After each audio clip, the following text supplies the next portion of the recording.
It's the A-Side B-Side podcast with Brooke and Adam. That wasn't bad. All right, so this week, I think it's my turn to start, right? Yeah, it's my turn to start. It is your turn, yes. So first, before I get into the story, because the story is wild and we have a lot to unpack, I'm telling you, I have pages and pages of notes.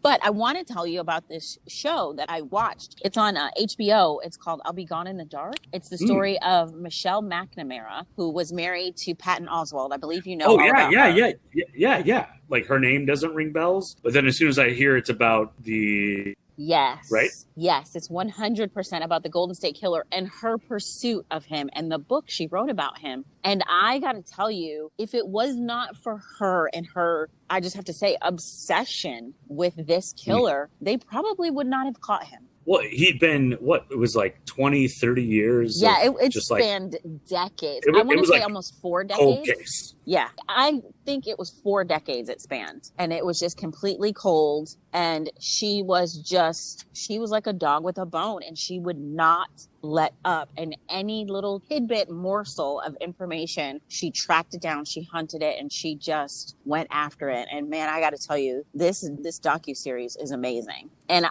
it's on HBO? It's on HBO. And Patton Oswalt, I give him a lot of credit because I know it can't be easy to relive all of this, because she is deceased now. He's remarried. He's in a good place. Right. But obviously he is still in love with his first wife.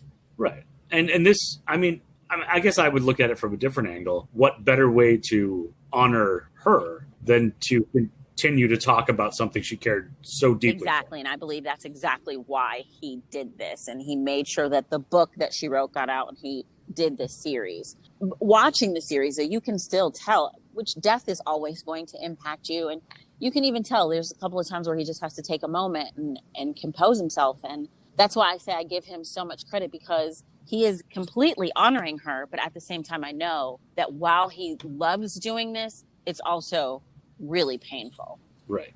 Like it's hard to talk about the past. Yeah. I don't know how you do that. Yeah. So kudos to her for being so doggone set in her ways and being stubborn and digging in on this. And then kudos to him for giving us her story. It's amazing. So. And it's really good news for me because I accidentally signed up for HBO Max 2 nights ago because I wanted to watch Stuber, which accidentally? How do you accidentally sign up for a subscription service? I hit yes because I wanted to watch the movie, and I told myself it's okay. It's a 7-day trial, and I'm going to forget, and I'm going to be signed up for HBO for the next 3 years. But really love Stuber, so now I have another thing to watch. We could just justify me forgetting to cancel my 7-day free subscription. Well, there you go. All right. The story I have for you today is another one that spans decades. It's the story of Harold and Thelma Swain. Harold and Thelma Swain were an adorable couple. They were married 43 years. He's 63. Or he's 66, she's 63. I mean, everybody in their little small town in Georgia just adores them. Well, one Monday night, they're at their church where Harold was a deacon. I should go back and tell you, Thelma, homemaker, she just absolutely loved taking care of home, but she always made sure everything was done before guiding light came on, which that just reminds me of so many people that I knew growing up. Yeah, I got to be done for my stories. I just love that. So completely unrelated, but also along that line, there's a bar in the Twin Cities that just changed ownership, and they had to change ownership because they had another owner previously who would allow people to come in at 10 a.m. and watch Price is Right. And the new owner wouldn't let people come in and watch Price is Right. Oh, how dare he. And so the bar basically had to sell because people stopped showing up. Well, I don't blame them. If you mess with people's shows, right, you're going to pay the price. The stories, Price is Right, let's make a deal. Don't mess with it. Mm-hmm. So I get that. Guiding light, everything's done by them. Exactly. Thelma was very funny. She was empathetic. She was extremely loyal. Harold loved to fish at the Little Scintilla River. He was the kind of man that would stop and check on other people just because, checking on the neighbors. Hey, how you doing? Do you need anything? Just because he loved people. Mm-hmm.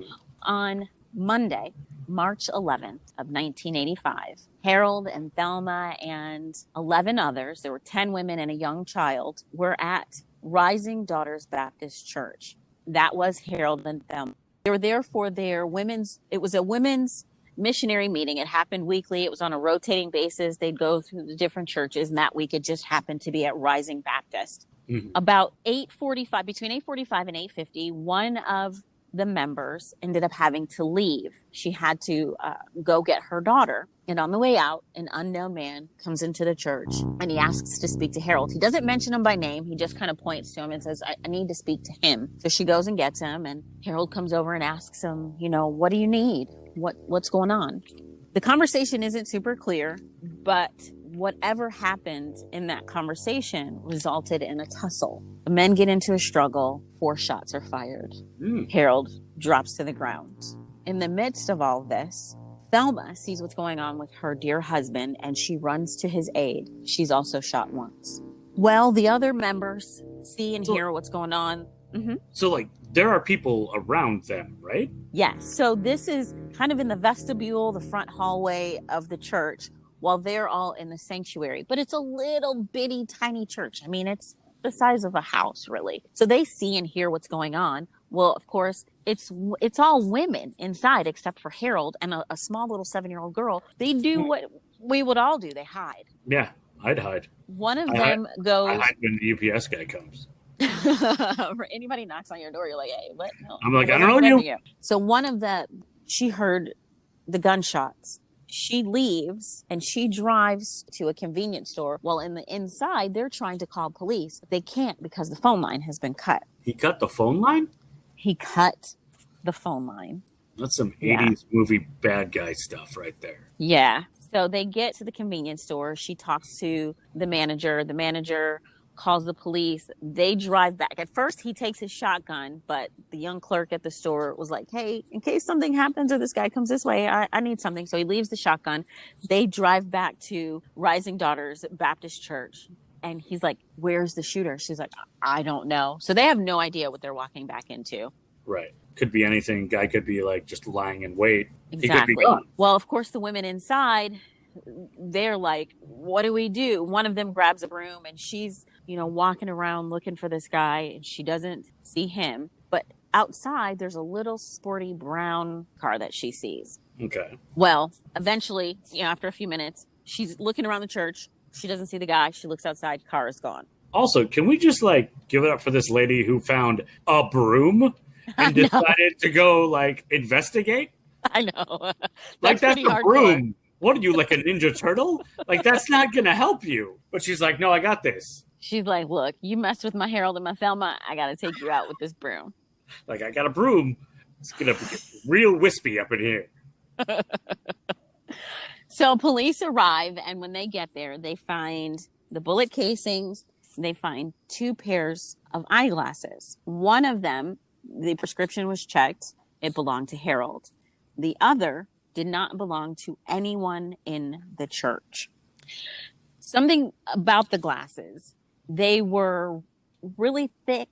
They had really thick lenses. The earpieces didn't match, and they were kind of pockmarked, like somebody had used a torch on them or something. Okay. I don't do that with my glasses, but, to each their own. It was almost like someone had taken different glasses and kind of put them together. And, fused them together? Yeah. I got 2 different prescriptions for each eye, but I also don't have a blowtorch. Well, it's probably a good thing you don't, because you might be dangerous with a blowtorch. It's very good I don't have a blowtorch. I wouldn't have a house. This little church that sits on Highway 17 in Georgia, it's frequented by hitchhikers, often looking for a meal. And, Thelma and Harold's a really great guy. He's always trying to just help people. So initially it was thought to be a robbery, but $300 was found in Harold's pocket. And of course you had the cut phone line, which indicates probably not just a regular robbery. Right. And if you're a robber, you usually take the $300 unless you're really bad at your job. Exactly. So this was a really bad robber. He's the worst. Like 0 stars. Exactly. His Yelp review is very bad. Yeah, do not hire this guy to rob someone. He will leave the money. So the witnesses inside the church, they all got a glimpse of him, and they were able to provide a description. He was a Caucasian male in his late 20s, early 30s in the year 1985. He was between 5'6" to 5'8", medium build, dirty blonde to light brown collar, shoulder-length hair. So the police use all of these witness descriptions. They have a sketch artist come in, and they have several different sketches. So what they do is they kind of combine all the different sketches and make one composite sketch. Yeah, it's like everybody remembers a little bit. So it's like when you watch a movie with 3 friends and then you fall asleep and they all try to tell you about the movie, it ain't gonna be right. All right, so you've got the Georgia Bureau of Investigations agent Joe Gregory, and then you've got Detective Butch Kennedy working on the case. Which, I mean, if I was writing a story that happened in the 1980s, those are the 2 made-up names that I would use. Don't they sound like the ones from last week where you're like, they have to be police officers because of their names? Joe Kennedy and Butch something. Like, just throw anything after Butch, and we're like, oh, that's a cop in the South. That's a cop name. I apologize to all police officers who listen to this show. It's true. It's a cop name. All right. So this happens in March. A couple of months go by. There's no major leads. So, for just my brain, so they found the glasses. The bodies are still there, though, right? Oh, yes. Oh, okay. Yeah. They walk in. The bodies are on the ground. I thought there was like an alien thing for a second. I felt that was kind of self-explanatory, but yeah, they were there. Right. No, you know me. I'm always going to assume the weird. Couple of months go by. There's no leads. There's just nothing happening. Then in July, on July 5th, the police in Telfair County, which is about 135 miles away, stop a car on a minor traffic violation. They do a search of the car, and it reveals weapons in the trunk. The car that they stop belongs to Donnie Barrington. Well, Donnie, upon further investigation, it was revealed that Donnie allegedly bragged about killing a black preacher and his wife. Aww. When the police get him down to the police station and they start interrogating him, he's like, no, I didn't say that. I don't know where you got that. I didn't say that. He took a polygraph, which I have issues with polygraphs. He did fail. Here's the thing. Polygraph tests themselves are extremely unreliable. So much so that they don't really even allow them in court. So But we see him in all the TV shows. I know, but they are so unreliable. So if someone ever says to you, do you want to take a polygraph test? No, because they're very unreliable. You cannot trust them at all. Well, I've seen a lot of TV shows. I just have to bite my inner lip when I'm trying to lie, and then it will throw off the reaction. I've seen you can put tacks in your shoes. No, it's not going to work. But they're unreliable. Who knows? They are very unreliable. But when you hear of a bad guy like Donnie Barrington and you're like, he failed, you're like, yeah, I knew it because he's a scumbag. So it's kind of this double-edged sword. Yeah. And if they're not admissible in court in a lot of places, then why are we even doing them, you know? Exactly. I mean, I guess we've got the equipment, so why not? Why waste our money? I mean, we got to use it, right? I mean, sometimes I would send a fax when we had a fax machine at work just because I was like, well, we got a fax machine. And then people are like, we still have that? I'm like, yeah. We also have a landline. It's the only way this all works. Both of those things are outdated. All right. So, what you drinking? I'm having a kickstart from Mountain Dew. Okay. If they want to sponsor us, that would be great as well. We love it. So, not to go completely off topic, but back when we did morning shows, I would drink like 4 to 5 Mountain Dews a show. Per morning. Yes. Yeah. And that was bad. Like, my teeth are not going in the Smithsonian because they are not wooden, but they are also no longer enamel. So I've gone to the Kickstart, which is like a 20-ounce Mountain Dew has 290 calories. That is like more than 20% of your daily intake of calories. And I would have 4 of those, which is a very bad idea. So the Kickstart only has 80, which is much better. But it also has 100% of vitamin C. So Again, Mountain Dew, if you'd like to sponsor us, please. Absolutely. Drop us a line. I mean, I've been sending you emails forever, Mountain Dew, but it's okay. All right, so Donnie Barrington was the first suspect. He did take a polygraph test. He failed. They compared Donnie and the sketches. It proved inconclusive. So they brought eyewitnesses. They brought one eyewitness in to a lineup. Yeah, because people saw this guy. Exactly. So they brought her into Jacksonville, and she saw Donnie, and she looked at the boots, and she said, well, I recognize the boots that he's got on and the boots that the man that came into the church had on are the same. But that was all she could recognize. She couldn't conclusively say he was the same man in the church. Yeah, I don't think you can convict somebody on their kicks. Even as much as we'd want to, it's not going to happen. No. So that is a lead that doesn't pan out. So Donnie gets released. The well runs dry. There's a couple of names that come up. Eric Spar, his name comes up. He's got an alibi, said he was at work. They call his boss. He gives his boss his name as Donald Mobley. He gives Donald's date of birth, his social security number, his home address, his work address. Donald Mobley. I don't know my boss's social security number. I don't either. I don't want to know my boss's social security number because that could lead to too many issues. That seems like an overshare there, Donnie. I don't even know my boss's date of birth until everybody at the office is like, oh, you know, it's their birthday. And I'm like, oh, right. Yeah, but you don't know the year. No, I don't. And I'm like, are we all getting a card or what's going on here? Okay. Can I throw in $5 on the donuts? Right. It's always my thing. It was like, oh, I forgot. Here's some money. I care. Well, they interview Eric Spar and his alibi checks out. They call his boss. His boss says, yes, he was at work that day. He worked overnight until the morning. Boom. He's ruled out as a suspect. So then we don't have anything for a couple of years. Then in 1988, this new, really cool television program starts, Unsolved Mysteries. Unsolved Mysteries with Robert Stack. And in mysteries are unsolved. 1988, November of 1988, their story appears on Unsolved Mysteries.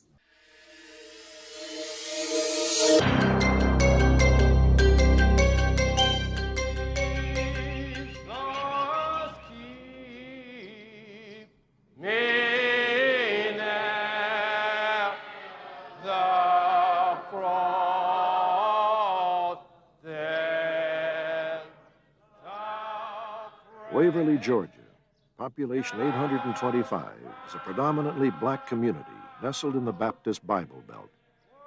Lumber, farming, and the paper mill provide the income for this small, isolated area over 35 miles from the nearest big city, Jacksonville, Florida.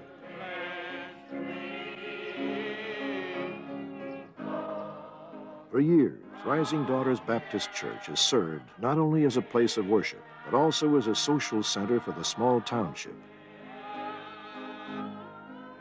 But on March 11th, 1985, this quiet community was shattered by violence. The quiet sanctity of Rising Daughters Church was violated by the brutal double murder of Harold and Thelma Swain. Harold Swain was a well-respected deacon of the church, a member of the county jury commission, and a spokesperson for the black community. Thelma Swain was also closely involved with church affairs. Harold and Thelma had been married for over 43 years. It's one of the early episodes. It's season 1, episode 6. So it's still early on, and this is a time when they're still using the actual people that have been a part of whatever has happened, and they're having them reenact these scenes instead of actors. Yeah, they can't afford like actors to reenact. Nah, not yet. That comes later seasons once, everybody's like, oh, this show is a good show. Like, cool. Right. Here's a couple dollars. Robert Stack is standing in the church. He's standing in the vestibule at the spot where Thelma and Harold were shot. And he's holding a pair of glasses. Here's the thing. They're not props. They're the actual glasses. Like the actual, from evidence glasses. From evidence glasses. And Butch when he saw this, he was like, what is happening? How did he get those? Where is the chain of evidence? Nobody really knew how Robert got these glasses. And it's kind of like, well, if we had any fingerprints, guess what? Robert Stack is now the killer. Yeah, Robert Stack is the guy. His fingerprints are all over those. After this episode airs, tons and tons and tons of tips pour in. They all lead to dead ends. It gets nowhere. They're like, I had glasses like that once. I made my own glasses too. Yeah. Yeah. Okay, so we go dead. Case goes cold again for several years. So that episode aired in 1988. We don't get another lead. 2000. So 12 years later. It's a long horrible. Time. A horrible, horrible time. In 2000, we get some information. Somebody calls a tip line on Dennis Perry. See, Dennis Perry was dating a woman that was nicknamed, I think I'm going to get her nickname wrong, but I think she was Buzz. That was her nickname. And Buzz and Dennis that is Perry, a horrible nickname for a woman. I'm just saying that right now. Unless she has a very short haircut.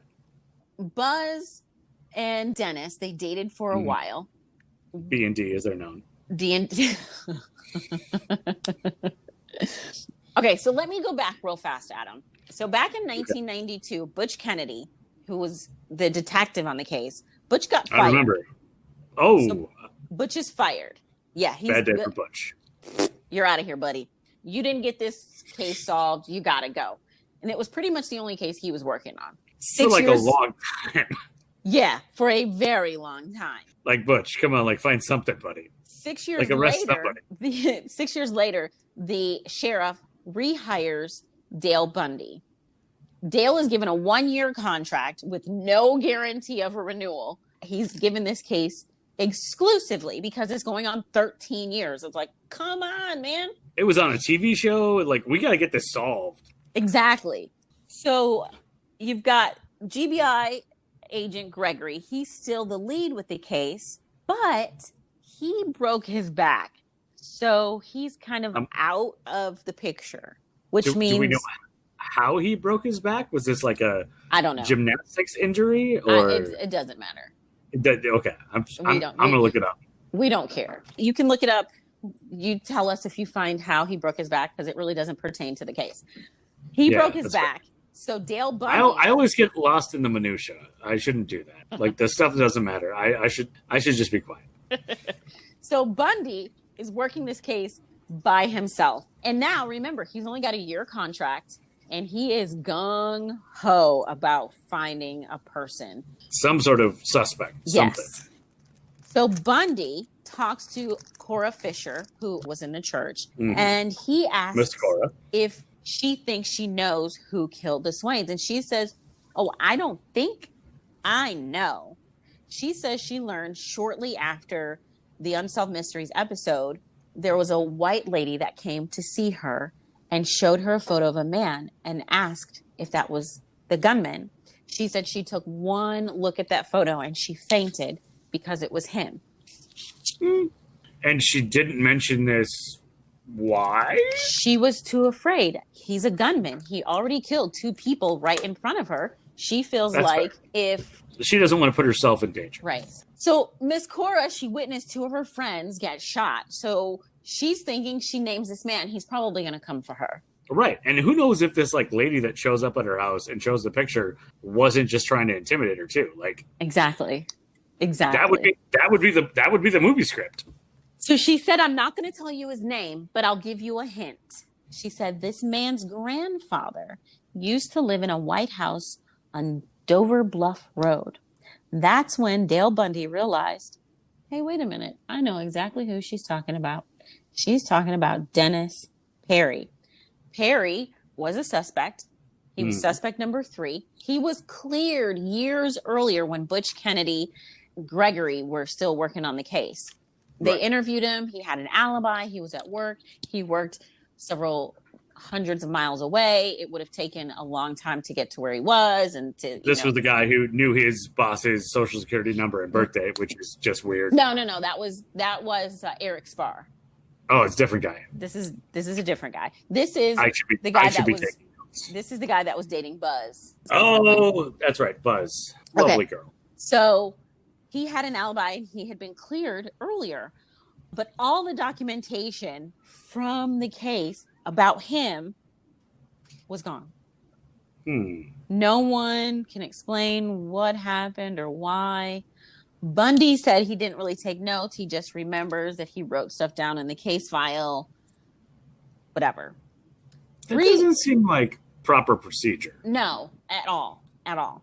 Well, a couple of weeks into Dale Bundy's investigation, he talks to Jane Beaver, Buzz's mom. Jane is 59 at the time, and she said that she knew Perry because he dated her daughter off and on. They dated off and on for a few years. They dated, and the thing about Dennis is he never really had a car of his own. He never really had a place of his own. He lived with his mom. He was always hitching a ride. His neighbor would give him a ride to and from work. When he was dating Buzz, she would give him rides to and from wherever they were going. So He's a free spirit. Very free spirit, which is another reason that was kind of like, well, how could he have done this? He doesn't even have a car. He would have had to arrange a car. He would have had to driven all these miles, and he would have had to come back home and drop the car off and have been ready for work at 5:30 in the morning. I mean, that sounds like a lot of planning that doesn't really vibe with free spirit. Exactly. And remember, this murder happened about 8:50 at night. So it really would not have given Dennis the time. But Bundy said, I'm going to look at him again, especially because Jane Beaver, remember, Buzz's mom. Okay, so I have to ask this really stupid question. Does that mean her name is Buzz Beaver? Oh my gosh. I guess it would mean that, yeah. Okay. I can't remember. I can't remember her name, her real name. I think her nickname was like Buzz because she was always like buzzing around or something. Yeah. But, and I may have that wrong, but I guarantee everything else is right. I just can't remember her nickname. That's fair. I couldn't let it pass that someone may be called Buzz Beaver. All right. So Jane tells Dale Bundy that her daughter and Perry had broken up, and Perry was constantly stopping by Jane's house. He was always checking on Jane, but it was really more kind of seeing if Buzz was, because she had moved out of the area, and they figured that long distance really wasn't going to work. Yeah. They couldn't really see each other like they wanted. So long distance is hard, especially when you're potentially a murderer. So he was constantly stopping by Jane's house and checking on her. And she said about 3 weeks before the murder, he stopped by the house and he told her that Harold Swain, he had asked Harold to borrow money from him. And Harold laughed in his face. And he retorted, I'm going to kill that N-word. That sounds like motive. It does sound like motive. Not a Law and Order. Well, so they don't get anything on Dennis for a little while because remember, Dale Bundy took over in 1992. Right. And this is a substantial period of time after the TV show and after the actual event. Right. So like we're dealing with like old data. Exactly. Because the murder was in 85. The TV show was in 88. We're in 92. So Bundy is looking at Perry and he's looking at him and he talks to the old detective and the GBI and they're like, no, we cleared him. But he just can't let it go. He's like we said, a dog with a bone. Yeah, it's like something's up. So he keeps pursuing him. Well, eventually he just decides, this is my guy. This is him. Now, the only evidence they had the bullets, they had the glasses. Dennis Perry does not wear glasses. He has no prescription. But they kind of leave that, they kind of shoo that away. And in 2000, January 13th. So this is 2000. So 8 years after Bundy gets the 1-year contract. Now, remember, murder at 85, TV show 88. Bundy comes on the case in 92. January 13th of 2000, Perry is indicted. He was living in Jacksonville, Florida with his wife of nearly 7 years. Bundy shows up at his place like, surprise, I'm here to arrest you. I got you, bitch. Dennis lays out his alibi. He says he was in Atlanta when the murders happened because several months before the murders had happened, he had fallen out of a tree and he had like fractured his back. So he was at his mom's house recuperating. Right, because he's a Dr. Seuss character. Well, Bundy Who said, falls out of a tree? I have no idea, but that's what happened. So Bundy said while he was talking to Perry that Dennis mentioned that Harold had the strong hands of a wood pulper. Bundy noted that's is actually on my Tinder profile. Bundy thought that's a really weird thing to know about Harold, especially if you're claiming you don't know him personally. Right. So January 13th, 2000, Dennis Arnold Perry is indicted. Georgia Bureau of Investigations agent Ron Rhodes is brought in to help Dale Bundy with the case. Now, like all these dudes' names, just really Ron Rhodes. Ron Rhodes at your service. He came down the highway. Ron and Dale interrogate Dennis, but there is no camera. There is no video recording of any kind. There is no audio recording of any kind. There's only... That sounds super fishy. Exactly. There's only their notes. Ron claims that Perry said some very damning things in this interrogation, including the fact that he rode a motorcycle to the county with his brother days before the shooting, and he could have been at the church, but he could not remember. Rhodes asked Perry if the gun went off by accident. Perry said yes. Rhodes... Now, they're giving him an out. Don't give him an out. But check this out, though. This is all... There's no actual evidence of this conversation. Rhodes says he then asks Perry if he was scared that this day was coming, and Perry said yes. Then Perry says to him, "You're trying to put words in my mouth." Finally, Ron Rhodes asks Dennis Perry if he'd like to make a statement, and Dennis says no. Dennis Perry's attorney, along with Perry, say that Ron Rhodes' account of things that have happened are inaccurate, but there's no way to prove it because there's no recording. So now we just got like he said, and some notes. And some more he said, yeah. Mm-hmm. Yeah. So the trial approaches. Perry is offered a deal to plead guilty to voluntary manslaughter, and the DA would seek a 10-year sentence with credit for time served. Because now remember, he was arrested in 2000. The trial is set to begin in 2003. So in 2003, before the trial, they ask him, "Do you want to take a deal?" And Perry says, no. They say, "You'll get 10 years with credit for 3 years served, and I'll see to it that you're eligible for parole in 2 weeks." 2 weeks. 2 weeks? 2 weeks he would have been eligible for parole. But and he said no? Dennis said no because he wanted a full acquittal. He stood by his time, so he turned down the deal. Trial begins February 10th of 2003. Mm-hmm. During the trial, Dale Bundy says that Perry definitely said he was at the crime scene. Now remember, Ron Rhodes said that Perry said, "I could have been, but I can't really remember." And could have, maybe, sort of. I don't remember. Possibly, it could have happened. It was 18 years ago. Right. So, of course, we've got this discrepancy already happening in the trial because Ron Rhodes stands by what he said in his report that he said he could have, whereas Dale Bundy is saying, no, he said he was absolutely there. Miss Cora, the one who identified him through the picture, was too frail to come to the trial. So yeah, because at this point, she's got to be she's like 100? She's older. She's much, much older. Like, well, we don't know how old she was when the murders happened, but we're assuming. Murder happened in 85. This is 2003. Even if she was 40, 50 at the time, she's advanced in age. And odds are she was probably older than that. Right. So she's in a nursing home, and she was given a deposition at her nursing home, which was read in court. She recognized Perry from the photo that was shown to her by Jane Beaver. During the deposition, Dennis Perry's attorney showed Cora a photo of Donnie. Now, remember, Donnie Barrington was suspect number 1. It was the first dude. It was the very first dude that was pulled over on a minor traffic violation. Miss Cora identified him as the killer. So now we've got another issue in the trial. Yeah, now it's all convoluted. So from here, Perry's attorneys are trying to place this murder on Donnie Barrington. No one really thinks anything else about Eric Spar. Oh. No one can account for the hairs that were found in the glasses because, remember, Dennis doesn't wear glasses. So they weren't his. So they kind of leave that out at trial. They don't even really bring it up. Because that would bring up a potential doubt.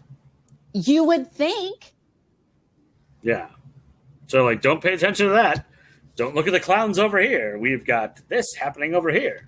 Well, also by the time they get to trial, boxes upon boxes, like 4 boxes of evidence are missing, including tapes, the glasses themselves, and almost all other physical evidence. A gentleman named Charlie. So basically, they lost everything. Yes, pretty much everything was gone. A former neighbor named Charlie Williamson, he was a former neighbor and a co-worker of Dennis Perry's. He testified that he drove Perry to work that day. He even said, yeah, I teased him because I was like, hey, man, you look like that composite sketch. Did you do it?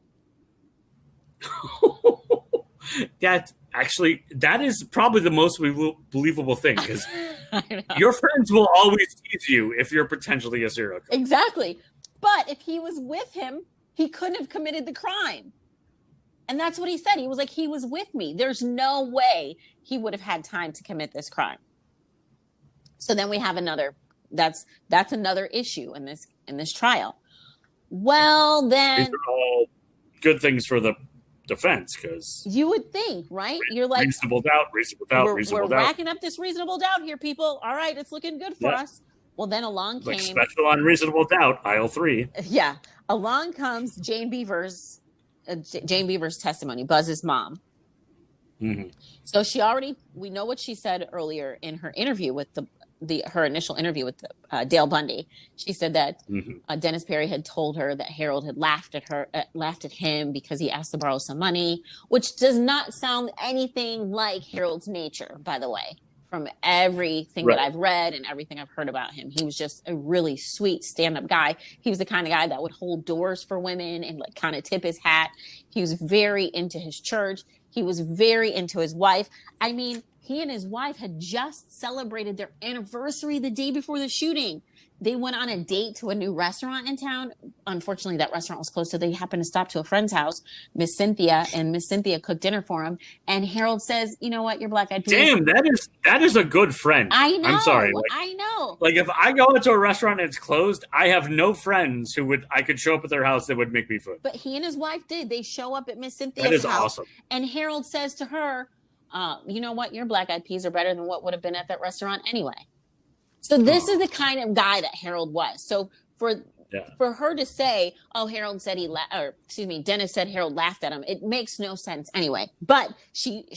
I mean, maybe Dennis asked for $1 million. Okay, maybe so. And Harold was like, "Ha ha! I'll give you 100. I got 3." Yeah, he's like, "Yeah, you're joking, right?" Like, that doesn't make any sense. Well, he doesn't seem like a guy who would laugh at something. Here's the thing about Jane. Jane said what she said, and she added to her testimony that Dennis Perry said, "I always wanted to know what it was like to kill an N-word. Now I'm going to get me one." That's the second time he's mentioned that specific slur. So all that headway that Dennis Perry's attorneys made went right out the window with Jane Beaver's testimony. As it should. What was not brought up was the fact that Jane Beaver received $12,000 in reward money after the trial. It also was not brought up that her daughter Buzz never, ever believed that Dennis was guilty. And it was never mentioned. Her medical records were never mentioned, stating that she suffered from delusional problems, hallucinations, and paranoia. So we got a potentially flawed witness who had a financial benefit to fingering this dude. Exactly. None of that was brought up. So, of course, when she says this, the jury hears this and instantly, like, he did it. So, of course, how could you not? Exactly. The jury returns a verdict of guilty. The district attorney offers a second plea because you remember the first He offers a second plea. He says, you waive the right to an appeal, and the state, because they probably would have gone for the death penalty. So the district attorney says, if you agree to waive your right to an appeal, the state will just give you 2 life sentences. But here's the thing. He asked which is death penalty in a different way. Exactly. He asked to confer with his family, and they told him no. And they said, you have minutes to decide. So here he is, Dennis Perry. And I should say that Dennis, his friends kind of say he's mellow, but then his family say he was just kind of lazy. You know, he didn't really have a lot going for him. But I mean, I feel like that's the difference between your friends would call you mellow. Your family would be like, get a job. Exactly. So you've got poor Dennis Perry, who really didn't have much going. He had no car. He had no home. What does he have? And here he is. He's faced with this decision. Do I risk death penalty, or do I just take life in prison? So he took life in prison, and it just kind of became surreal, because kind of like in the pandemic, every day feels exactly the same. You know, You wake up, you do stuff, you go to bed. You wake up, you do stuff, you go to bed. And that's what was going on with Dennis. He's, while he was in prison, he wrote poems, he read the Bible, he drew. He ended up divorcing his wife because he told her, look, this isn't what you signed up for. Yeah, so that's not, understandably, he's like, this isn't how we planned on having a relationship. He even got a job in the commissary. Well, now remember, 2003 is when he goes away. In 2007, he receives a letter from a woman named Brenda Hahn. Brenda is a woman he just knew in passing. Brenda, I guess, thought more about him than maybe he remembered about her, because she remembered a night many years before when he had asked for a ride somewhere, and she'd given him a ride, and just as a thank you, he placed a little sweet kiss on her cheek. And it stuck with her. She didn't pursue it because she was newly married at the time. But apparently that kiss just always stuck with her. So she wrote him a letter, and they continued corresponding until finally it was time for a phone call. And when he called, I love this. He calls and he says, do you know who this is? It's the rest of your life. Aw. I know, right? You're kind of like, I don't want to like you, but that's a kind of a cool line. But you're a murderer, so I don't want to know. Yeah. No, that was like full on like Bachelor. Right. Stuff. Right. Yeah. Well, they got married in 2009 at Autry State Prison, and Brenda has always been one of his most vocal advocates. The most they are allowed is a brief hug and a kiss when she goes to visit him on Saturday, and they spend, hours together, about 5 hours together Saturdays, and that's it. Well, in late March, this is where we get some more twists and turns. Of this year. In late March of this year, of 2020. COVID life. Perry's attorneys. So the Georgia Innocence Project got involved in Perry's case. And in late March, his attorneys. Okay, now remember the glasses are missing, but they still had some DNA results. Right. So got some of the information. They don't have the physical glasses. Right. So they took the DNA test results to Brunswick Judicial Circuit Court District Attorney Jackie Johnson. Okay. The Georgia Innocence Project and King and Spalding law firm filed a motion for a new trial on April 27th of this year. On May 2nd, DA Johnson asked the Georgia Bureau of Investigation to reopen the investigation, citing the DNA evidence. In the new trial motion, the attorneys argue that Perry never would have been prosecuted if this DNA evidence had been presented in court. Right. It presents way more than reasonable doubt. Now, I got to tell you about this DNA evidence that they found. Uh-oh. Now, you remember suspect number 2 that was just kind of written off real fast because his boss provided an alibi for him. Yeah, he had way too much information about his boss. Well, that wasn't really his boss. Now, remember, they said it was a guy named Donald Mosley. On re-interview, The boss's name was actually David Mobley, and he had no recollection of ever offering Spar an alibi. He said he never even had an employee named David Mobley. Spar was a really bad dude. Eric's a bad dude.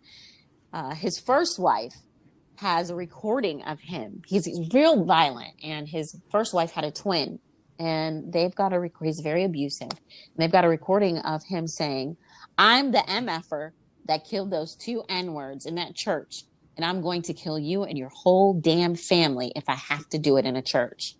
Spar also he really likes killing people in churches. Apparently, that's his MO. Don't be in a church around Eric Spar. Jeez. He also had 3 pair of glasses. 1 pair was made out of some other pairs. This is what his ex-wife is saying. He was a welder, and he worked for a trucking company. On March 10th of 1986, police had a tip, and they search his house, and they're looking for any links. They don't find anything. So that was kind of why he was ruled out in the beginning. So he was actually married twice. His second wife, her name is Rhonda. She contacted the sheriff's office. She actually contacted the sheriff's office several times. She said she had some information to share. She said one day earlier in the year, in 1988, she and Spar got into a disagreement, and he held her down with a pillow over her face. She said she fought to get free, and then for some unknown reason, he brought up these murders, just like he did with his first ex-wife. I'm going to kill you just like I killed them. She also mentions that he's a white supremacist. Dale Bundy looks into this and into Spar, but he dismisses him because Rhonda claims that Spar used a shotgun when it was really a handgun. So that's why he's dismissed. Well, they've got the hair, and they test the hair. Are you still following me? Because I feel like I'm jumping all over the place, which I am, because No. The story just goes all over the place. Okay, so they test. So they're testing the hair, and they've got the hair from the glasses, right? But there were no roots on the hair, so what they had to do, it was called a mitochondrial DNA test. And what they do is favorite kind. they take the mother's hair, because they test on the maternal side. So they got his mom to come in and to provide a hair sample. That hair sample was a match with 99.6%, which... That seems pretty definitive.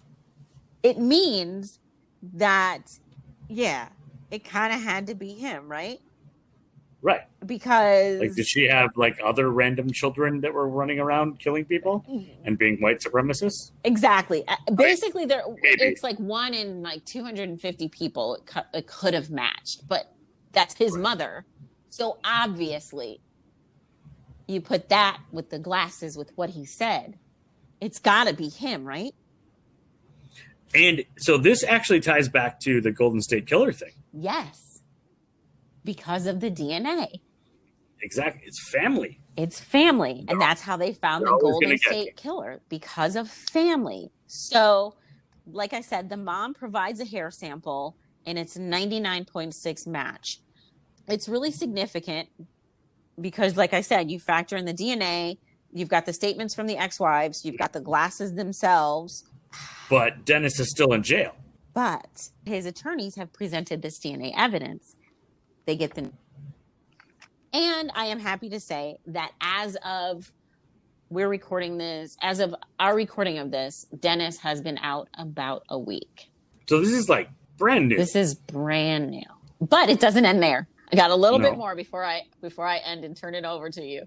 Okay. Now, Gladys Spar, Eric's mom, well, the story doesn't end so well for Gladys. She was 79 years old, and she was found dead in her home on Sunday, July 19th. Oh, no. So 10 days ago. Yeah. Brantley County Sheriff's Department deputies found her dead in her home. Georgia Bureau of Investigation agent Stacy Carson was interviewed and declined whether to say the death was suspicious or natural causes. Gladys was last seen alive on Friday, July 17th. So you've got the fact that his mom has now died. She provided the hair sample, the glasses, And both of his ex-wives talk about him being a supremacist and violent, and he admitted to murders to them. Eric Spar still not arrested. They're awaiting autopsy. Really? They're awaiting autopsy results right now. How is he still out there? Like, dude's got to have a parking ticket. Just pick him up. He's got some weed on him. He's got something. He didn't signal properly when he switched lanes. Yeah. Come on. I mean, you give tickets out left and right. Find something. Just follow around for a day. Right. Oh, you jaywalked. Boom. Right. Go to jail. Oh, that light was red and you went under it. You missed it. I gotta pull. That was not a full and complete stop at a stop sign. Time to go to jail, buddy. I mean, there has got to be something. Did you have an open container? I mean, something. Why is this? Did you look at me wrong? Like, people get arrested for nothing, and this guy's walking out just on the street. As of when I checked earlier today, he had still not been arrested, and we still don't have the results from his mother's autopsy. He probably killed his mom. Of course he killed his mom. Come on. But my thing is, she already gave the sample. Why kill her now? Well, he's a bad person. He doesn't make good decisions. At all. Yeah. I feel like if he'd have thought this through, he would have killed mom years ago. But good news is, Dennis Perry, who has always maintained his innocence, is home. He is free, and he is off to his new life with his wife. And he's married again. Like, this dude has had several marriages while being in jail, which, damn, what am I doing with my life? And I guarantee that he's going to get some money. He's getting that bag. Somebody's going to get sued. Oh, yeah. Well, the fact that they didn't bring up the DNA evidence from the glasses, that's just... Also, his defense attorneys. Come on. And I don't know, I don't know the full story on his defense attorneys. Did you not watch? I don't know if he had, state representation at the time. Yeah, but they held the glasses in the Unsolved Mysteries episode in 1988. Right? You don't got to do a lot of discovery there. Just like, oh, hey, watch a TV show. Be like, let's ask questions about that. That seems weird. Well, and the fact that they didn't bring up Jane Beaver's mental health, the fact that they didn't bring up that she was getting a reward for her testimony, for turning him in. All of this, his attorneys missed a ton of crap. Or just weren't looking that hard. And a lot of people kind of think that it was a political move. It wasn't necessarily against Dennis. It was just, let's get this case solved. And we got to get this case solved. Yeah. He kind of fit the bill. It's been 15 years. There was a TV show about it. We hired this one guy for a year and he's been around for 8. So yeah, I can see how that would happen. Yeah. Like, sometimes you just need a conviction. Especially in small towns. Well, even in big towns. I was going to say, I don't think it matters about the towns, because every big town's just a collection of small towns. There you go. There is the B-side. Have you ever thought to yourself, man, I sure would like to make a podcast. I've got so much to say about blank. Well, if you haven't heard about Anchor, you really should. It is the easiest way to make a podcast, and it's absolutely free. All right, I'm going to tell you why it's so easy. Okay, so with Anchor, there's creation tools that allows you to record and edit your podcast right from your phone or computer. Anchor will distribute your podcast for you so it can be heard on Spotify, Apple Podcasts, and many others. And you can even make money from your podcast with no minimum listenership. It's everything you need to make a podcast in one place. Trust me, I'm so excited about this. You can be too. Download the free Anchor app or go to Anchor FM to get started. All right, joining us today on the A-Side, B-Side podcast is director, writer, film producer Sean Lindsay. Good morning. Good morning. How are you? Good. So, man, you just are doing some exciting things. Okay, so I'm going to give a little background and you tell me if I'm correct. You decided, you know what? I like film. I've never gone to film school, but I'm going to figure this thing out. I'm going to figure this puppy out and I'm going to do it. And you did it, which kudos to you. So tell us about your first film and what made you decide to do it, or your first show, I should say. That sounds pretty much about right. Because I never had any experience. I never had any desire. to do film. I didn't, and none of that whatsoever.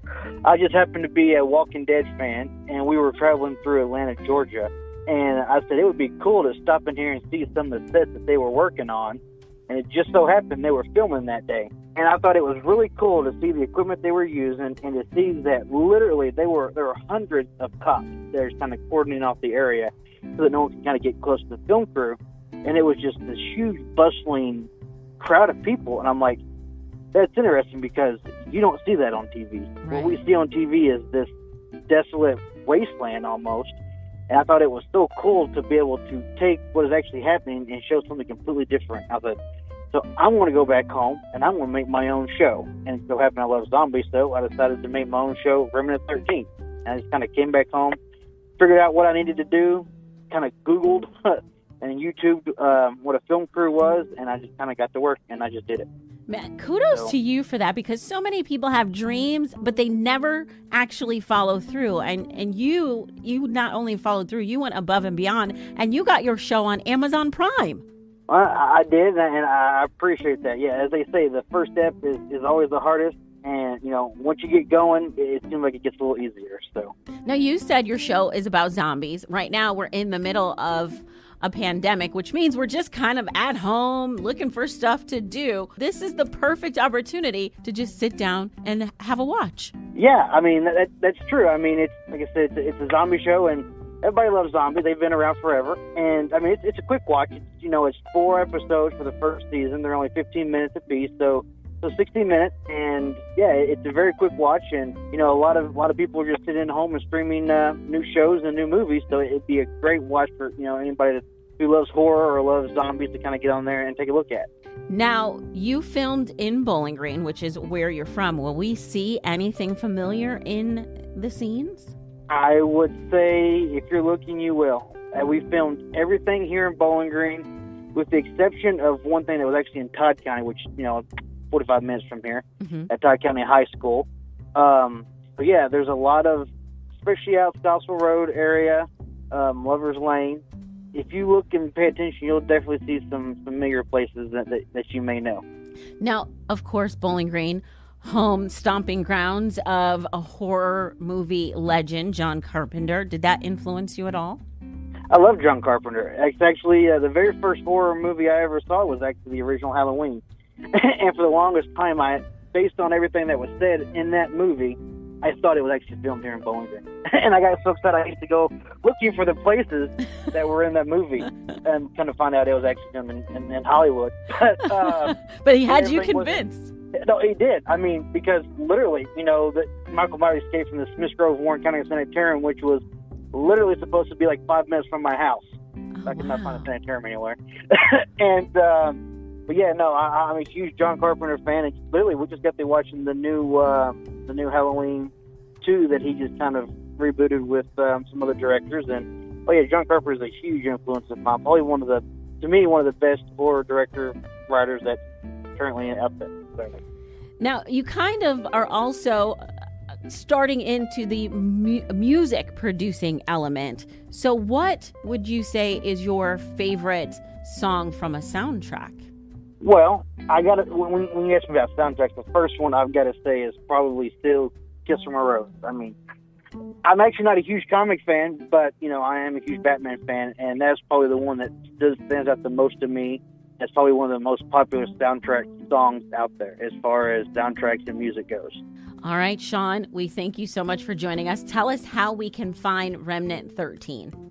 Well, as we were talking about earlier, it's on Amazon Prime, and it's actually about to be on a couple different other Roku channels as well. But yeah, just go to Amazon Prime and search for Remnant 13, and you'll be able to watch that and any other short films that we've put out so far. Before we let you go, what do you have coming up project-wise?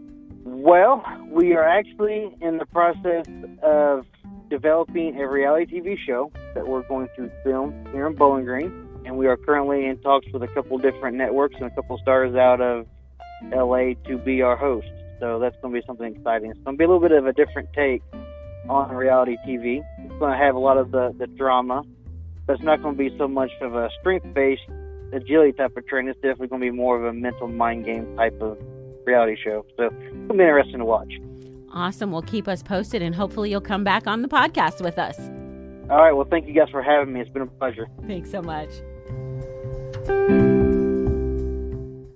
It is now time for the A-side, which often gets a little weird. But this time... No! I'm just kidding. I know, shocking, I'm just right? kidding. This time, we're talking about music. We've talked about movies. Wilford Brimley was in a Star Wars movie. We talked about people that I really enjoy as that guy in that thing, like Timothy Elmanson, who has not retweeted us yet, but I'm still hoping. I know. I'm really disappointed. I think I should tweet at him and say, hey, buddy, I'm verified. I mean, you better retweet me.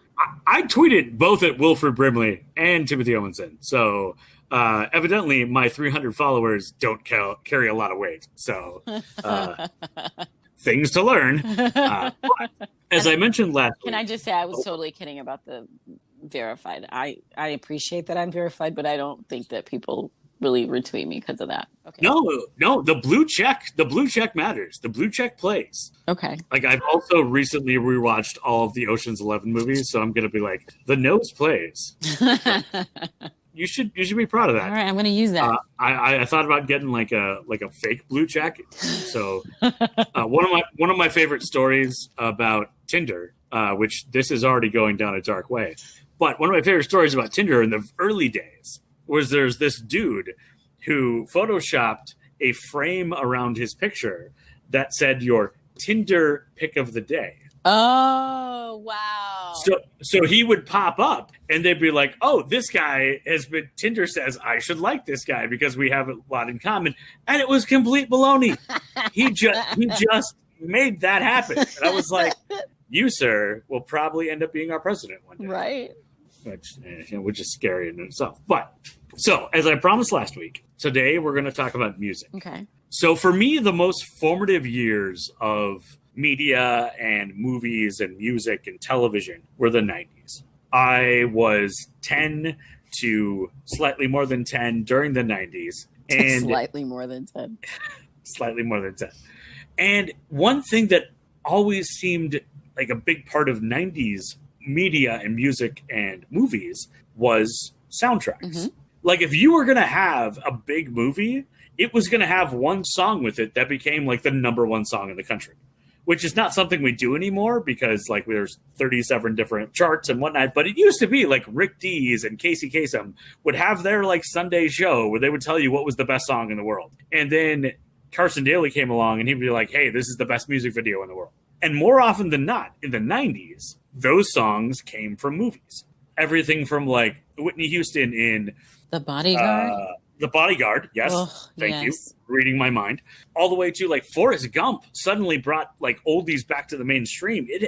Forrest Gump was a 2 CD soundtrack. What? Yes, you had, if you bought the Forrest Gump soundtrack, it had 2 CDs because there were so many songs in that movie because it spanned like, 50 years of American history and the music was so good.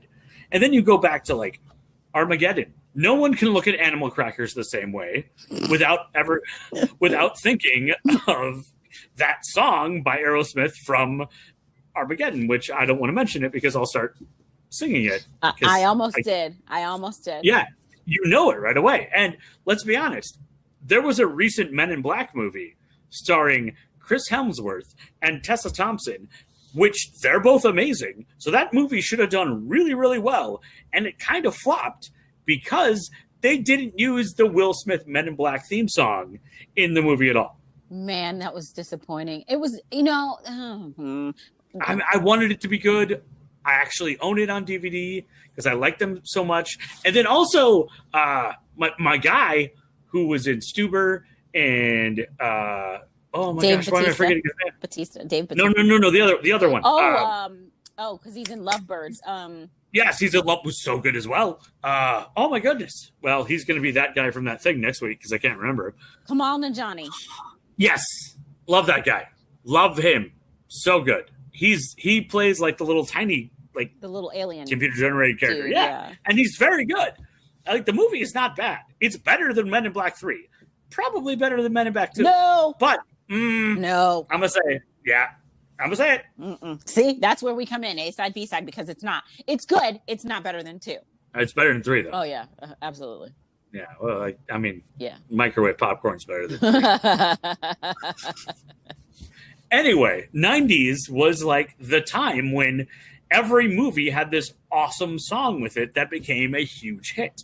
And so I got used to having soundtrack. Like, I probably bought more soundtracks in the 90s than I did like regular band CDs. Because why not buy Batman Forever CD and get all the songs from the movie rather than buying 12 different CDs where you're only going to really want one song off of them. Right. It was brilliant. So one of my favorite soundtracks from the 90s and early 2000s is the Shrek movie soundtrack. Oh, man. That is a good one. It's so good. And I also like, and this goes back to, I have this theory that you have to experience things, music, movies, TV shows in the right moment. Because we've all had those friends who are like, oh, no, you should watch this show. It'd be so great. You'd love it. And then you watch it and you're like, nah. Yeah. It's okay. Meh. But then there's another show that you've seen and it connects with a moment in your life that makes it more poignant and more powerful. So Shrek in 2001 was one of the first movies that I went to with my soon-to-be girlfriend, fiance, wife, ex-wife. But that's a nice train of thought right there. Yeah, it really tells the entire story and like the whole thing. But it was one of the first dates that we went on. And then we bought the soundtrack because we loved the music from that movie so much and went on a road trip from Minneapolis and St. Paul, Minnesota, all the way to Hickory, North Carolina for a wedding. And it was just the two of us. And we're like early, like this is like maybe 4-5 months into our relationship. So this is a big move. Like, you're going on a road trip together. Music is important. And we picked this soundtrack as like, we both knew we liked all the songs. So we have very different musical tastes. Always have, always will. But this is the one thing that we could truly agree on. So we listened to that soundtrack probably a dozen times between Minneapolis and St. Paul. We'd stopped in Chicago. We stopped in Cleveland. We went down all the way to North Carolina. We almost got lost in the backwoods of North Carolina because this was before Google Maps. So we're like literally using like, do you remember Follow That Bird? No. Oh, you don't remember Follow That Bird? What is that? So Follow That Bird was a Muppets movie about Big Bird. Yeah. I thought you were saying that it was like some kind of GPS system. And I I never heard of that. Okay, yes. Although that would be a great GPS system. We should do that. Partner with the Muppets. Patent pending. Follow That Bird. The new wave. Yeah. It's just Big Bird being like, you can do it. But in Follow That Bird, everybody's used it. Like, they're all driving around. They got these giant maps. So we stopped and we bought one of these atlases that is like super huge format. It's probably like 2 feet by 3 feet. Dude, have you not heard of AAA? What is wrong with you? Well, it was 2001. Triptychs. Well, yeah. Whoa, no triptychs for me. That's too many. This is in one book. It's like a book. You're just like reading a book. Triptych. You just flip the page. Well, yeah, because you got to tell them where you're going. I don't know. I don't trust them. I don't know that. Okay. So we got these big atlas, and we're like driving through North Carolina. We're listening to the Shrek soundtrack, and we almost get lost. And we get there eventually, and there's a wedding, and we turn around, and we drive all the way back. But one song on that album that is kind of embarrassing. Like, I love music. I feel like I know a lot about music. But in 2001, at the age of 20, I did not know the song Hallelujah by Leonard Cohen. Until I heard it in Shrek. That was the first time I had ever heard Hallelujah. Now, everybody on American Idol sings it like 3 times. But back then, I was like, is this a new song? Who is this artist? Who's singing this? And so Rufus Wainwright was the one who sang it in Shrek. And that, to this date, is his biggest hit, was because of that movie. And so we're listening to the track and everything, and I'm like, this is great. And then she's like, hey, do you want to go see this guy in concert when we get back to Minnesota? And I'm like, sure, concerts are good. I like concerts. That should be fun. I like live music. I like live music. I like to have a good time. I like to party. And what I didn't realize is that she was actually inviting me to a Tori Amos concert. And so I'm 20 years old, and I grew up with not a lot of understanding of different music styles. And I was also very, and probably still to this day, deal with this idea of toxic masculinity. So I thought, well, Tori Amos, that's girl music. Oh boy. Did she slap you? Did she punch you? Did she punch you? Because thank God I didn't say it out loud. But I'm like, oh, okay, I'll go see this because the guy from the Shrek album is going to be there. So he'll be the opener. So it'll be cool. Thinking that like it was going to be all about like the Shrek music. And we get there and we're at, the University of Minnesota has this beautiful auditorium. It is old school, and you've got like the main floor and you got the balcony and then you got all the other balconies on the side. And we're there, and Rufus Wainwright is opening for Tori Amos. And I'm, like, okay, I'm going to hear this one song that I know it's cool. And I'm here because a girlfriend likes this music and I'm just, I'm tough and I love doing this for her. And it was the absolute perfect time to challenge everything I knew about music. Good. Because Rufus gets on there and he plays every other song that he has. Except none of which I have heard before. And he did eventually play it at the encore. But at that point, after listening to everything that he's played, and I mean, most people may know him from just playing Hallelujah. Man is a second generation pop idol. Like his father was Ludin Wainwright, who was sort of a folk artist, and he is just exceptionally good at playing music. Mm-hmm. And somehow you're in this giant old school opera house, and it sounds like he's only singing to you. There is a connection. There is a soulfulness to the voice that just resonates. And so I forgot I was waiting for Hallelujah, because again, I didn't realize it was somebody else's song. I thought it was his song. 20-year-old Adam. He plays Hallelujah. Tears. Just, I am loving it. And then Tori comes on, and Tori's amazing. And I'm like, I don't care if this is girl music or guy music. This is just really great.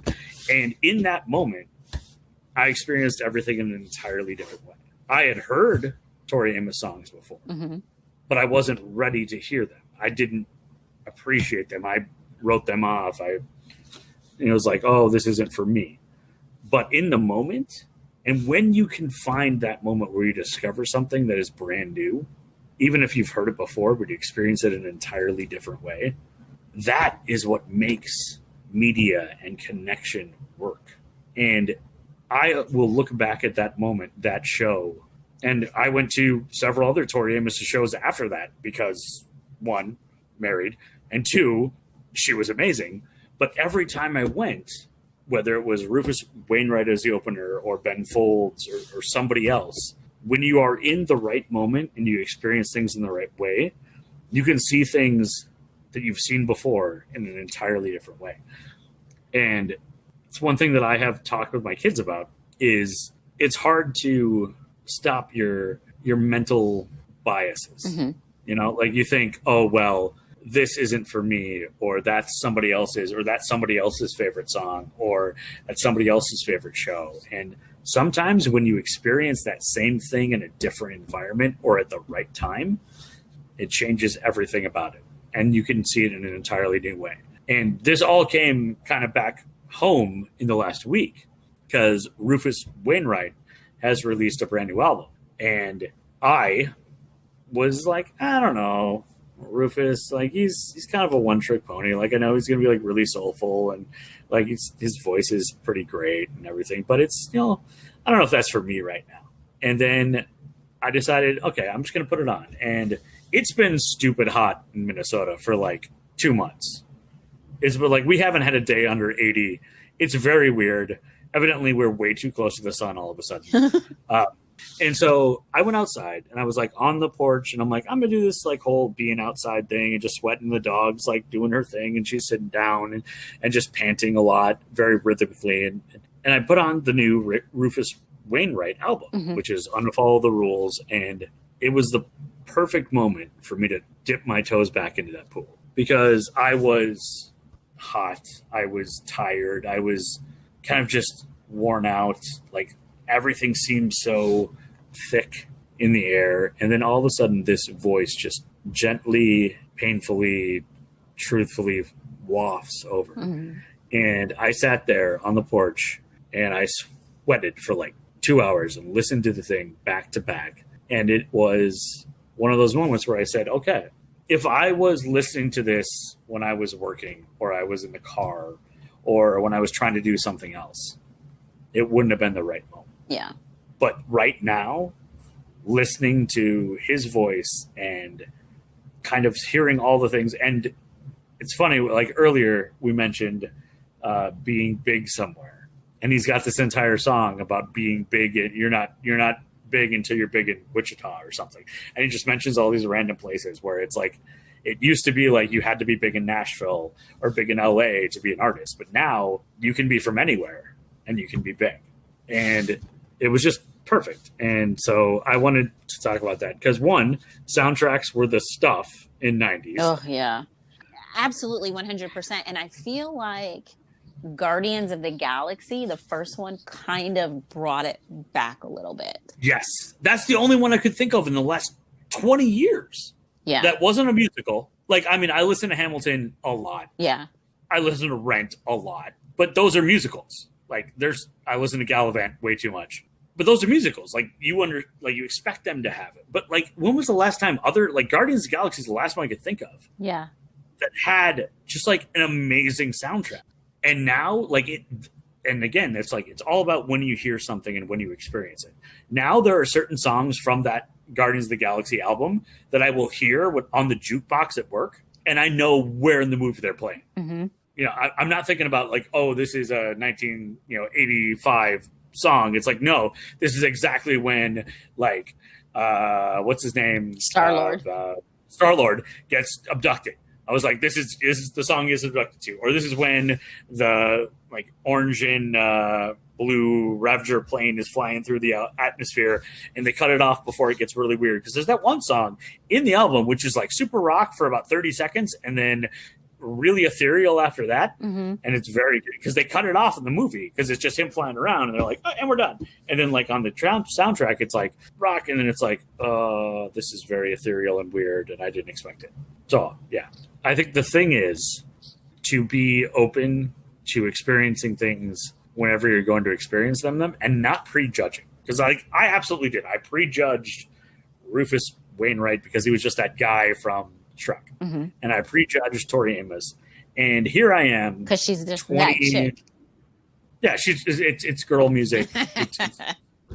Right, she sings about cornflakes, which I didn't really understand at the time. There was an entirely song about like being ostracized from your friends, but still, at the time I just thought it was about cornflakes. But you have this opportunity every time you hear something, even if you've heard it before, mm-hmm. to experience it in a new way. And I think that is one of the underrated and sometimes forgotten, because it's so easy now to be like, I don't like this artist. I don't like, this recent album, or like, this isn't for me. And then you may hear that same song at a different time and then it connects. Yeah. Like, it doesn't always have to work the first time. And sometimes it doesn't. There's a lot of good music out there, and sometimes you just haven't heard it at the right time. The thing I miss most right now, honestly, is live music. Mm-hmm. There is something almost religious or magical about spiritual. Yeah. Live music changes everything. Like, if you don't like a song, go hear the artist perform it and tell me you don't like it. Because when you're there in the place where that magic is being created, even if it's not your jam, even if it's not a style of music that you enjoy, you're still going to feel something. Yeah. And one of my favorite things to do, there's a lot of great venues here in the Twin Cities. And one of them is the Turf Club on University Avenue. And like, when Lady Gaga was doing her whole folk music tour, right before she was doing that, she stopped and like went into the Turf Club and just on a random night performed as an opener for somebody else and played a lot of like the folk songs that she was working on. And Prince has been there, and we've got First Ave, and we've got 1,000 different venues in the Twin Cities where when I was having a bad day, I could go and find live music. And that's my church. That's where I understand things. That's where everything makes more sense. And without that, I'm struggling. Like, and I know a lot of people are, and I know it's hard for artists. Like, a lot of people that I follow are trying to do like streams and stuff, but It's just not the same. it's not the same. Like there is nothing that can replace the feeling of hearing a song performed live, and there's nothing that will ever replace that. So I really hope we can get back to that, because even doing it in like streams and stuff, it's just not the same. I have so many great stories about small clubs and going to see music and how it changes everything. Like if I was having a bad day in the last 3 months, if I've had a bad day, what would I want to do? I'd want to go see live music. Mm-hmm. It could be a cover band of 70s like rock hits. It could be a gospel group that I've never heard of. It could be just like some random dude with a guitar sitting at the coffee shop. It changes things. And so I hope we get back to that. And until we can, look up the new Rufus Wainwright album, go on the porch, sweat a lot, and try again some songs that you may not think are yours, but hear them in a different way. All right. I'm going to do it. Fun fact, Laura Dern was married to Ben Folds. Really? Yeah. I didn't know that. Yeah. I believe they're divorced now. But can you imagine that she was his muse? Oh, yeah. I mean, he's got some really great stuff. I mean, I still like the urban legend of the story about Brick. I still don't know what that song is about. But when it comes down, you better believe I'm going to sing it. I don't know what I'm singing about, but I'm sure as heck going to sing that song. All right. So we've covered a lot. We've covered murder and intrigue and wrongful convictions. We've covered local. We had our first interview. And it was amazing. And thank you again to Sean Lindsay for joining us. That was awesome. And then soundtracks and live music. I really do miss live music as well. Man, there's just something about when you can think back on a show, or you can look back on pictures, or you can relate when you listen to the song and that artist has told you the meaning behind it, or what inspired it, or just the way they played it that particular night. Sometimes it's just like, hey, Chicago, I love you. Here's a song about stuff. Right. But they just play it in a way, or they just change a couple of notes and you're like, man, that was just rocking, you know? So this is actually a perfect segue into the remix, because you kind of just did the remix on mine. Yes. Where we talk about what we learned from the other one. Yes. And I got to be honest, like, your story I'm still a little twisted up. Like, if you hear that story and you don't get fired up, I don't think you care about life. I mean, I always pick the wrong thing to focus on in the stories. It's some minutia or something that like shouldn't probably be as important to me, but that's just you and how you relate to stories. That's yeah. Like, how bad were those lawyers? Yeah. Like, there was DNA evidence and they did nothing. Yeah. Like, this dude went to jail for a substantial period of time and pleaded to 2 life sentences, which, I don't know, unless you're a vampire, that's going to be a long time. And somehow it took, like, that many years for them to look at it again. Like you said, it feels like there was a political pressure, or the fix was in, or they just wanted to get this over with so nobody was going to, like, try that hard. But, man, like, it frustrates me how many times it feels like somebody doing a simple DNA test could get somebody who was wrongfully convicted out of jail. Like, it happens way too often. That's why it's groups like the Innocence Project and Equal Justice Initiative. They make such a difference. And perfect segue, they need our help. They need our support. And you can do that on our website, which is asidebsidepodcast.com. You can donate. You can figure out how you can volunteer, because it happens way too often. Yeah, and we have lots of links there. We're very good at linking to stuff. We are very good at linking. And I lied. It's not Ben Folds. It's Ben Harper. Anyway. Okay, but that also makes sense, because that dude is also one of my favorites.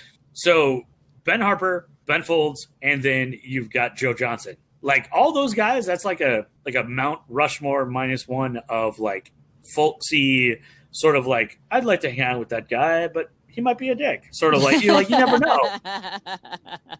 Like, you kind of want to be his friends, but you're also like, I don't know. You're talking about a lot of stuff in public, so maybe I don't want to tell you anything. And he came out in an interview Ben Folds came out in an interview and said that the song is about his first girlfriend and having to terminate her pregnancy. Okay, so that's what it's about. Okay, still gonna sing it because that is a rough song, and it's meant to be. It's meant to be, obviously. Yeah. So just never do what I did and sing it at karaoke. Or karaoke, however you want to pronounce it. That is a downer. Nobody's joining in on the refrain. You want to kill a room. All right, final thoughts? This was really great. We've been all over the place.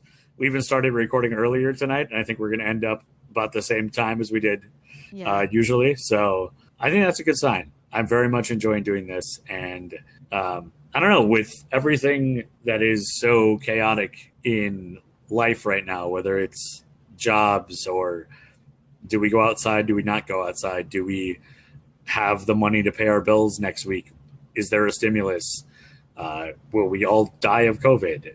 It's really nice to have something consistent and enjoyable. And I mean, at this point, 3 weeks in, this is my 7th longest relationship. There it is. Let's go. We're working for 6 goals. We'll get there. Thanks to everyone that has checked out our website, everybody that's liked us on Facebook. We thank you so much because this is just something we love to do. And we thank you so much for coming on this journey with us. Yeah. And it's been really, really cool to have the feedback. And, I'm kind of shocked. Nobody's heckled me yet. And I'm kind of disappointed in that because I know there's people out there just I heckle you all the time. Well, yeah. But I mean, I knew that was coming. I know there are people listening to this who are like, Adam, come on. And I haven't heard it yet. So feel free to Facebook him. Where you at? Yeah, where you at? All right. It's been great. Thanks, Adam. Love you.